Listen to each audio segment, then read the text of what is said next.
So yan guys, no, exactly 3:30, quarter to 4 na po. No. Feeling close. So yan guys, we're happy no, sa wakas, after 9 years. So, makakari sa kayo. Hi baby.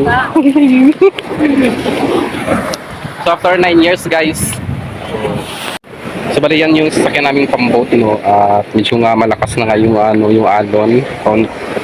Palakas ng kaunti. So mamaya panigurado ako na malakas pa yung alon doon sa gitna. So yung mga kasama namin, no. So yeah. Sama na natin ito sa ating vlog. So may mga bata, ayun, mga maliliit pa na bata. Yan. So ito yung tamang pag-akyat. Ayan. So dapat first come first serve, last come last serve. So actually may dala siyang life jacket kasi takot siya, hindi siya marunong lumangoy. So yan. At meron din dalang plastic. So ayan. Plastic, dyan, life jacket. So tayo wala kasi okay naman tayo tumalon. Lagyat lang. So nagpaplag tayo. Lag ba yan? Ang ganda cellphone mo ah. Cellphone. Oo, ganda cellphone mo. So we're here. So ayan. Ay, ganda cellphone mo. So after 5 years, makakabalik ulit tayo. Makabalik ulit tayo sa isla. Opo.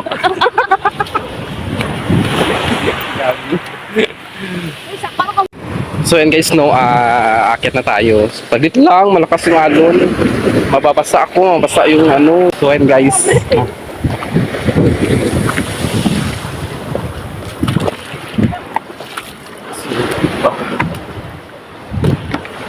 Nakakit na tayo. Nakakasito pala. So yan guys. Sa so,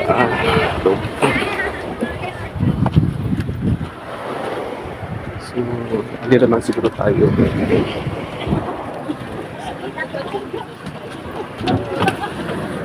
So, challenging ba yung pag-akyat? So, ayun guys, no. So, tayo nga, no, at dahil nga medyo malakas yung hangin ngayon, panigurado, malakas din yung alon doon sa kalagitnaang bahagi. So, nag-secure kami ng malaking plastic para mailagay namin yung mga bags namin at hindi mabasa yung aming mga gamit na dadalhin papunta dito sa isla. At kung nakikita nyo, no, masaya kami kasi almost 9 hours kaming naghintay na makasakay sa bangka kasi wala namang biyahe o regular na nagbabiyahe papunta sa isla ng Batbatan. Unlike kasi sa isla ng Mararisen, everyday or may nakalaan talaga na mga pamboat na nagbabiyahe para sa mga turista na dumadayo sa isla ng Mararisen. Pero pag sa Batbatan, wala kasing bumabiyahe doon. Kailangan mong magrenta ng bangka or sumabay sa mga bangkang pangisda katulad nitong sinasakyan namin, no. Ito ay nag-deliver ng isda galing doon sa isla. At kung nakikita nyo, no, madaming sumasabay na mga pasahero, estudyante at mga locals na naninirahan sa isla. So bali ito yung last batch ng sasakyan kasi ito lang yung bangka na bumiyahi kanina galing doon sa isla. At ayan nga, at dahil nga mainit, at kami nga ay sumilong dito sa tent dito sa bangka. At ayan, no, at kung nakikita nyo, no, umaandar na kami, paalis na kami ng mainland ng Kulasi.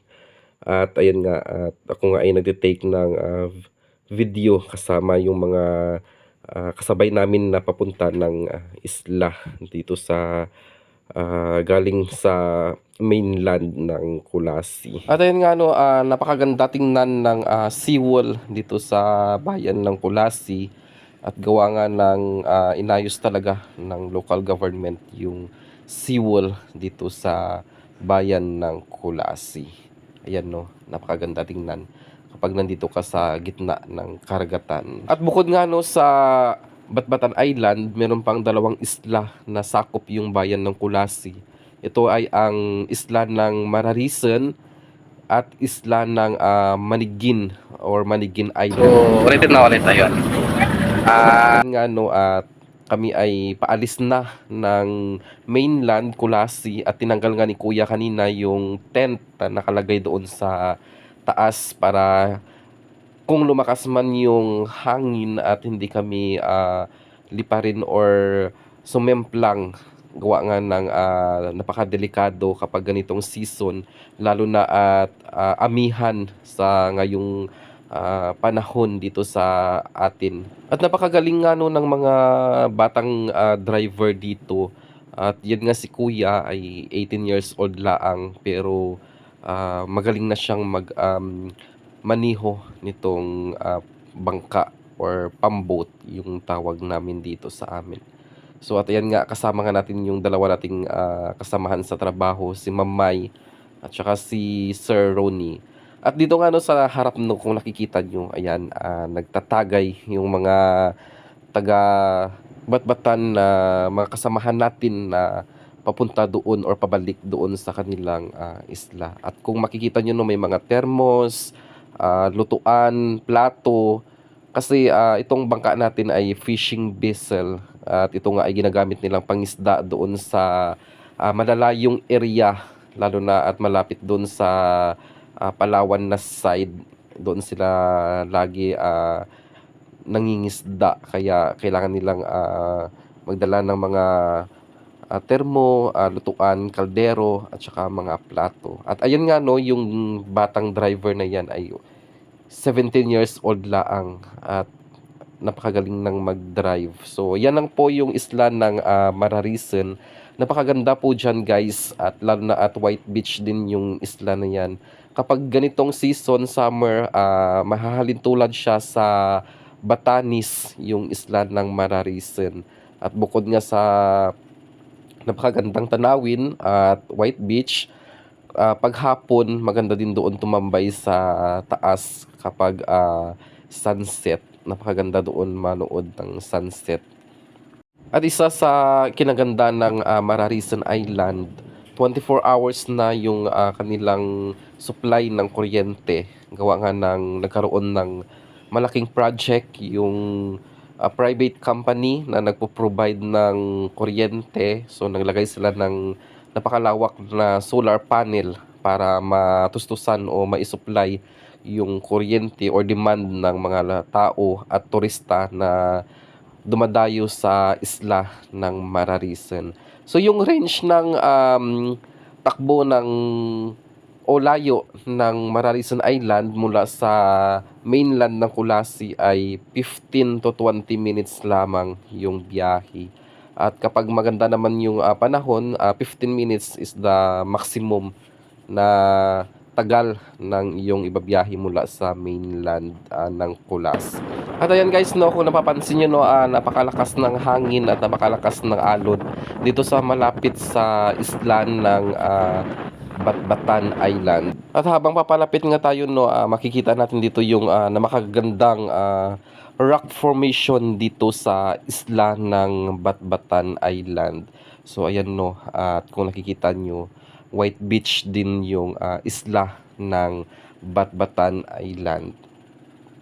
At sa kaunting minuto nga lang no, atin nang masasaksihan or makikita yung kagandahan ng Batbatan Island na nandito sa bayan ng Kulasi. At habang papalapit nga kami no, hindi nga natin maiwasan na ma-excite kung gaano kaganda at makita yung nakatagong ganda nitong Batbatan Island. At kung nakikita nyo no, ayun yung kanilang barangay hall, tapos doon sa unahang bahagi may mga malalaking bangka na nakadaong. At sa oras nga ito no, medyo low tide na at kailangan nga naming magdahan-dahan sa patungo doon sa aming dadaungan na area. Gawa nga ng mula sa bahaging ito ay medyo shallow na at malalaki yung tubig. Yung bato, I mean, na nandiyan sa ilalim. At gawa nga yan ay mabato, kaya kailangan ng dobling ingat yung mga nagdadrive ng bangka at baka mabutas itong bangka na aming sinasakyan. So, how's your trip, ma'am, sir? So good. So good. So good?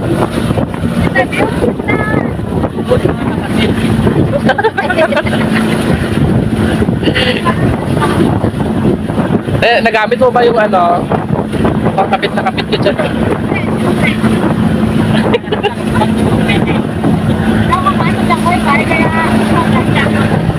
Sa kada si Mana, may ma'am, kapira ka mo magtumpan.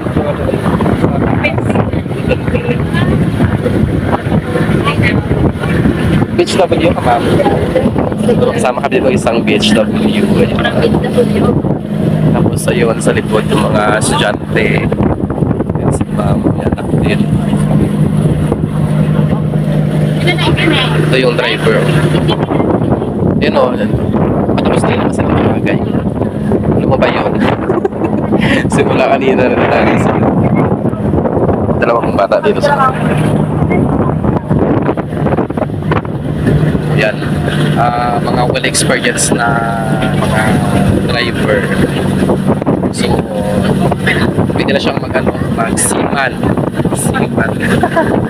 So yun guys, may mga maliliit na so ayan, zoom in natin. So ayan. So, ito silang lambat. Ayan nga, may tao. Pwede ba rin ang makinita? Ano ba?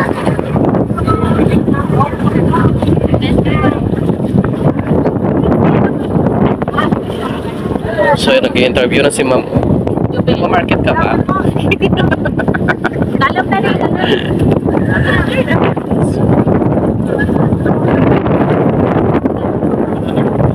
May nakukuha ko is next.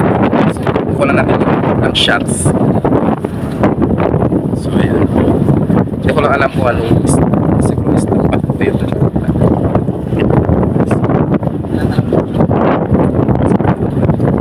Dito tayo.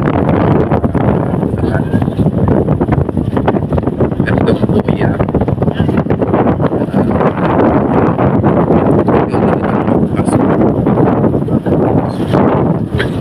Ito yung ginagawa ng mga local students sa isla. Touchdown. So, ha?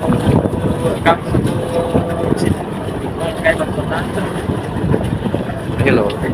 Isang masaya sa first time yung huwag ako. Ayun o, first time niyang umapak ng isla.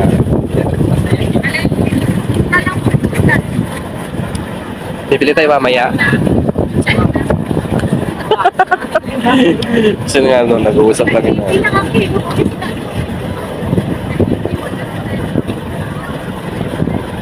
So yun, dami nilang wala.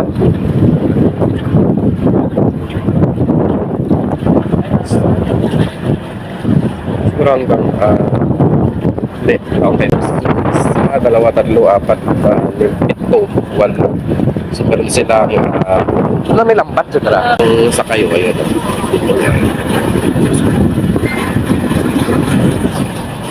Di ba hasta grade 12 man dyan ma'am ang espilahan? Pero ang mamasahe, renta.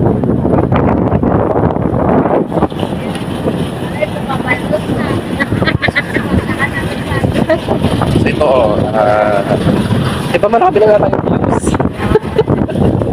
Nakapag-live ako ito kayo na sa may... Shoutout sa zero viewer. Ha? Hindi, kayo na. May signal pa, hindi. I-edit ko pa ya. May signal pa, pero 4G pa natin. So ay guys, pinagmumpa nila kasi tulik. So maya, interview natin sa Korean. So yun yung ulang driver.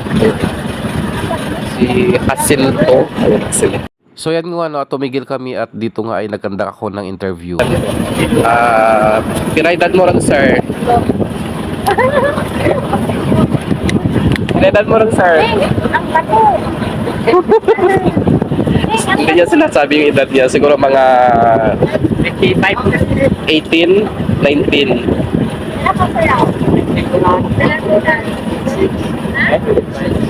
26 na daw siya.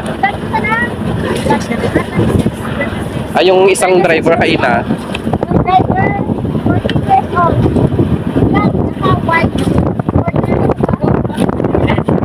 Ha? 14? So yun guys, no, makikisalamuhan sa locals. Ayun. Tanaw lang mga ito. Ayun po, may nagtanungan na ng edad pa. Oh, ako 13.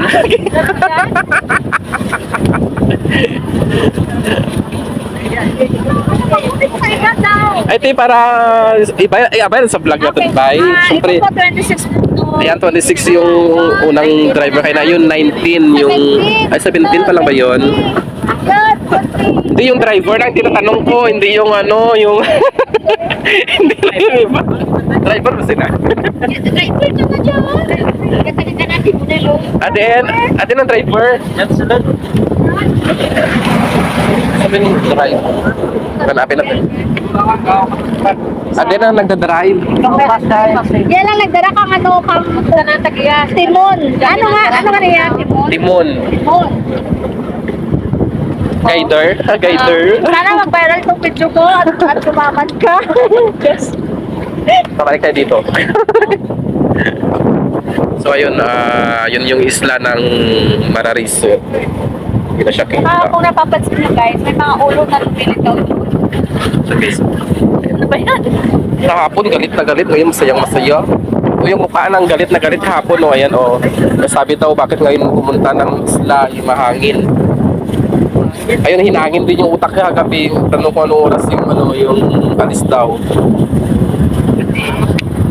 Kasi, so dami pa sinasabi kahapon. Doon naman na, ganito.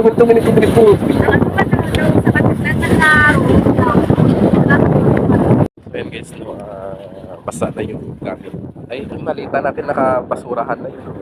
Basurahan. So, tapos na rin sila tumagay, lunch, at saka dalawang tumig. Tanduay. Oh! Taray. Diba? Tawa ka, fresh na isa. Ano yung bili natin? So this is it. Malapit na. Excited na nga tayong bumaba. So, mamaya kukunin natin yung mga packs. Tara tayong tubig. Advice lang. Kapag dito kayo pumunta guys, kailangan nyo magdala ng tubig. May mga bata na kasalubong. So susum natin. Yun, nagpo-cute diba? So excited sila na may makita na mga bago or pasalubong na nanggaling dun sa mainland. Kaya nag-aabang sila dyan sa Dalampasigan. No? So ayan. So parang tayo lang din nung maliit tayo no, kapag umaalis yung nanay at tatay natin. So pagbalik, nag-expect tayo ng pasalubong. So ayan. So ganun na dito, lalo na dito guys kasi dito talaga guys, modern lahat. Become sa internet, meron na ng internet dito, meron ng wifi. Pero pagdating sa mobile data, so wala siyang mobile data dito. So ito na, this is the reality. So, ayan. Nandito na tayo sa isla. So in a few minutes, na tayo. So unahin lang nila yung mga taga dito. So ayan. Naghihintay lang tayo at kayo'y bababa. Wala lang sa dagat. So yung gagawin natin ay mauna na sila dito. Sanay silang bumaba ng dami or hagdan. Ayun o. Yun.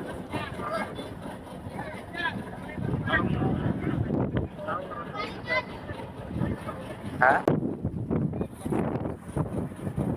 Wait dun guys. So ayan. Ayan sila, yun. Sarap maligo. Sarap mag night swimming. So dito maraming niyog. Yun, hanggang doon sa taas may mga niyog. So, what's up? Dito na kami ngayon sa Batbatan Island. So, ayan na si Sir Ronnie, si Mamay. So, nakarating na yung green na malita. So, meron kaming dalang isang malita. So,